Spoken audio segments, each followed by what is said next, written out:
Let me ask you, in the face of all the changes that we're facing, the great resignation, quiet quitting, a potential recession, what do you think is the most important leadership skill you need to work on? There's a good chance that you have been on courses and done trainings and maybe even read books on how to be a better leader. But the question is, what is the number one skill that you need to have? What is the number one piece of knowledge that you need to have that will make all the others matter? And in fact, if you don't have it, none of them will matter. No matter how many courses you take, none of it will really matter unless you have this one thing. What is that? Self-awareness. Without self-awareness, all the decision-making skills, all the communication skills, all the emotional intelligence that you learn, all the other leadership structures that you put in place will fall apart if you do not have the ability to look in the mirror and be really, truthfully, deeply honest with what you see.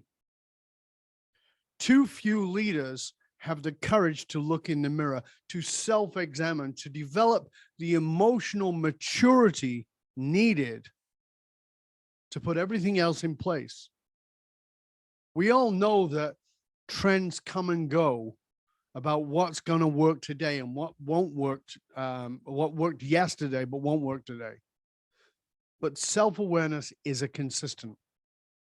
The greater your level of self-awareness, your self-knowledge, the ability to see yourself and know where you need to grow and develop, and being willing to grow and develop in the process of that will determine the quality of leader you are.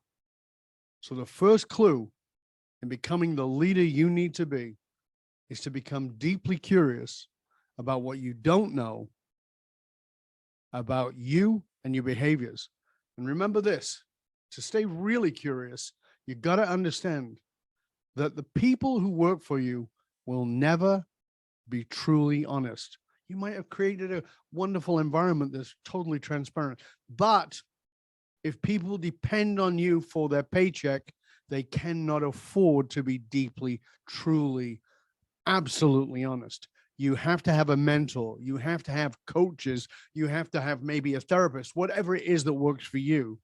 Somewhere you can go who will not look at you and see you in your authority, but will see you in your humanity and will care enough to help you to develop the level of self-knowledge needed to become deeply emotionally mature. Stay curious, my friends. Stay curious. My name is Dov Baron, dovbaron.com.